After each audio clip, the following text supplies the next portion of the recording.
Welcome to the deep dive. Today we're focusing on a specific viewpoint regarding the current situation in Taiwan. That's right, and this one comes from mainland China sources. We'll be exploring the arguments, the observations, really, presented in a transcript we have from SMG Shanghai TV official channel. It's episode 106 of Shinachoni. This is China. And the title is quite provocative. Taiwan is seriously ill. Yeah. So our aim today isn't to give you the definitive picture of Taiwan, obviously. No, not at all. But we want to really unpack the key claims and the analysis presented in this specific source. It offers a fascinating perspective, a particular lens on a very complex situation. And it's important to note the time frame they're discussing. Yes, definitely. The conversation in this episode really centers on Taiwan's response to the COVID-19 outbreak, mostly between April and July 1st, 2021. Okay, so keeping that period in mind is key. Absolutely. It helps frame everything else. So let's start with their initial assessment of the situation back then. Okay. The source highlights the statistics as of July 1st, 2021. They cite 14,853 cumulative confirmed cases. Okay. And 661 deaths in Taiwan. And the number they really zero in on is the mortality rate. Exactly. They calculated at 4.45%, which they present as, well, quite high. That figure does stand out immediately. It's a critical data point for their whole argument. They also talk about the public reactions reported during that period. Like what? Things like protests over vaccine availability, drops in the stock market. Right. And even issues like water and power shortages. Just a general sense of things not going well. And they include a quote from a resident, which sounds pretty bleak. Very much so. I can read a rough translation. In the morning, the stock market goes down. At noon, the epidemic goes down. In the evening, the power goes off. Oh. It continues. The weather is bad. There's a lack of water, power, and jobs. Taiwan is sick and not getting better. That really captures a feeling of deep unease, doesn't it? It paints a picture of things really unraveling. And importantly, the source immediately puts this next to the mainland's experience. Ah, the contrast. Yes. They describe the mainland situation as a decisive victory in controlling the pandemic. So that juxtaposition sets up the next part of their argument, which is the criticism of Taiwan's response. Precisely. Point 2 really digs into those criticisms. The main thrust is that Taiwan was, in their view, significantly unprepared. How so? They suggest there wasn't enough serious groundwork done in the previous year. Things like screening procedures, treatment plans, lockdown strategies. And vaccines, presumably. And vaccines, crucially. They also argue strongly that Taiwan failed, or perhaps refused, to learn from the mainland's pandemic control playbook. A refusal to learn. That's the assertion. That there was an active decision not to adopt or even study the methods used successfully on the mainland, according to the source. And this is where it seems to get quite political. Very much so.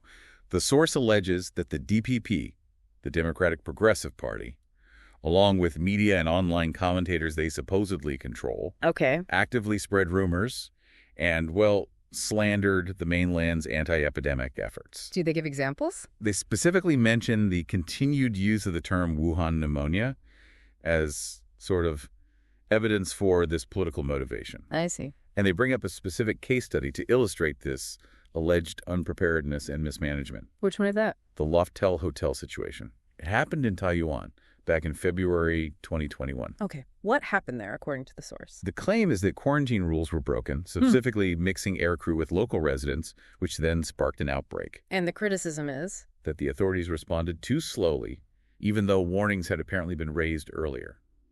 They also note the initial cases involved China Airlines pilots. So a narrative presented as one of missed warnings and delayed action leading to a bigger problem. Exactly.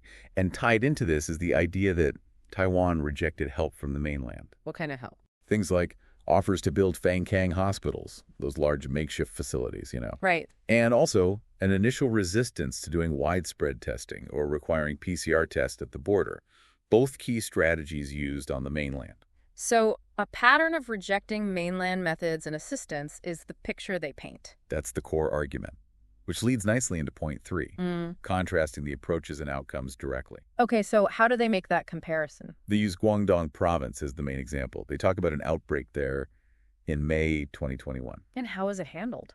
According to the source, very swiftly, mass testing was rolled out, and they sent in over 5,000 medical personnel for support. And the result? They claim 0 new local cases were achieved within 25 days. That is presented as a stark contrast. Absolutely. This rapid, decisive action in Guangdong is held up as proof of a more effective system, implicitly criticizing what they see as a lack of efficiency and accountability in Taiwan. And they attribute this difference to fundamental priorities. Yes. The source argues that the mainland, under the CCP, puts people's lives and health first. Whereas, they claim, the DPP in Taiwan prioritizes political goals, and specifically fostering anti-mainland sentiment over public health. Strong claims.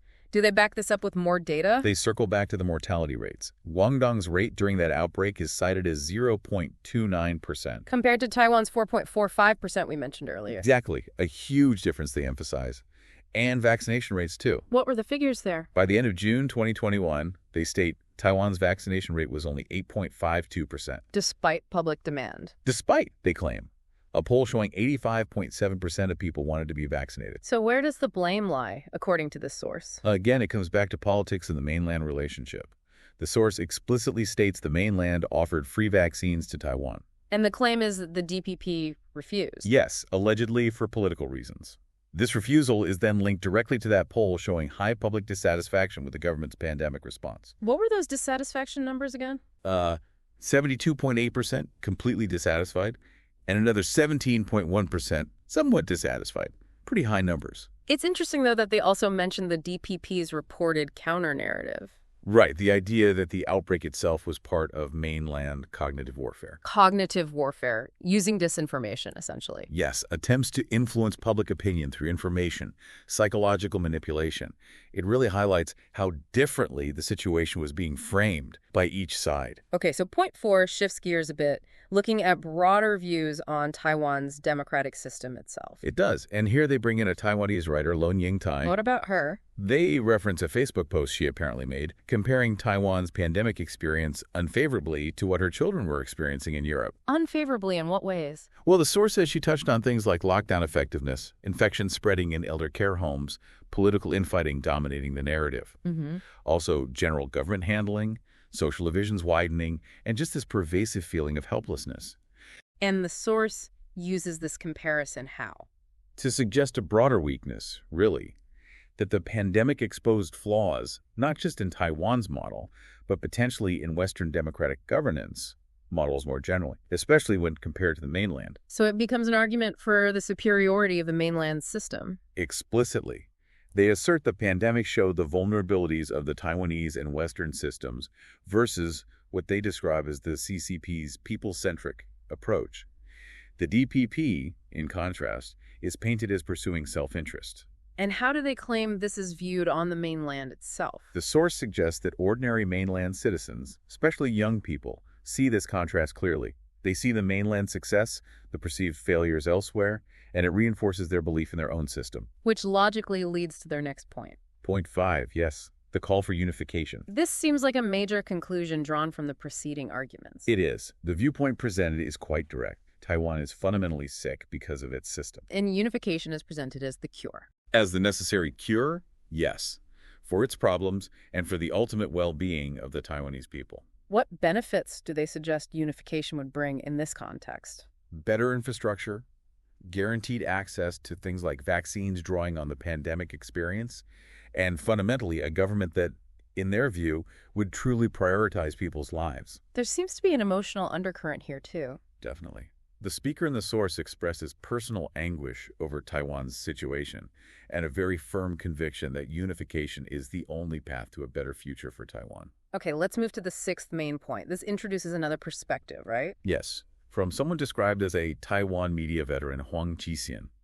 His views add, let's say, a more personal and detailed layer to the criticisms. What's his take? He talks about attending the CCP's centenary celebration and feeling immense pride in the mainland's achievements. Okay. And then contrasting that sharply with his deep concern for what he terms Taiwan's hellish situation during the pandemic. And he blames the system, too. Directly. He attributes the severity of the outbreak squarely to failures within Taiwan's political system. Does he offer specifics? He does. He mentions his own experience, claiming he called for universal testing at Taiwan's borders early on. And he says the suggestions were ignored, Worse, he claims he was accused of being a CCP spy for even suggesting it. Wow, that speaks to the political climate they described. It certainly illustrates that aspect. Yeah. He also gives accounts of what he sees as inadequate care. Such as? People confirmed with COVID having to isolate at home or in quarantine hotels, but without proper medical support, lacking doctors, nurses, even basic supplies, according to his account. He also mentions testing costs. Yes, highlighting the PCR tests were significantly more expensive in Taiwan than on the mainland. And the vaccine issue comes up again with him. Very strongly. He makes quite serious allegations about vaccine procurement. Like what? He claims the DPP deliberately sabotaged potential vaccine deals for political gain, specifically mentioning the refusal to work with Shanghai Fosun, the mainland distributor for BioNTech. And he criticizes the focus on domestic vaccines. Yes, he raises concerns about the Taiwanese vaccines, Bay, Medigen, and United Biomedical. He alleges connections to politically influential financial groups and even, quite startlingly, mentions a company supposedly linked to mercenaries being involved with one of the domestic vaccine efforts. Those are very serious allegations. Indeed. He also echoes the earlier criticisms about policies like the early ban on mask exports from Taiwan and the continued official use of Wuhan pneumonia. And the rejection of mainland aid. He brings that up again too. Vaccines, medical personnel offers, all allegedly refused. He seems to paint a picture of tight information control as well. Yes. He asserts the DPP controls the media narrative very effectively, making it hard for public opinion to shift, even if there's underlying dissatisfaction. Does he draw any parallels? He links Taiwan's political situation to broader global trends of populism and, manipulating public opinion via media and disinformation. But he ends on a slightly hopeful note. A cautious one. He expresses hope that the sheer severity of the situation might eventually force a change in public perception in Taiwan. Okay, that's a lot from Huang Qixian. Let's turn to the final section, point 7, which covers audience questions from the original show. Right. The first question discussed was about the closure of Apple Daily in Taiwan. A controversial media outlet. How did the source frame its closure? They portrayed Apple Daily not as a legitimate news source, but as biased against the mainland, even suggesting it was funded by U.S. political interests. Basically, a propaganda tool. So its closure wasn't seen as a loss for journalism. Not from this perspective. Although they did note its online presence might continue, potentially limiting the impact of the physical paper closing. What was the second question? It tackled the perceived lack of accountability for Taiwanese officials over the pandemic response failures. And the answer given? It was interesting. The suggestion was that if the mainland internet became more open, or if Taiwanese people had more access to unfiltered information about life on the mainland, then what? It might help them see a different reality and potentially shift their views. They shared an anecdote about a Taiwanese person being shocked seeing normalcy on the mainland after complaining about their own vaccine experience. So information access is key in their view. Yes. And they also mentioned the alleged censorship of pro-mainland content on platforms like Facebook and YouTube within Taiwan.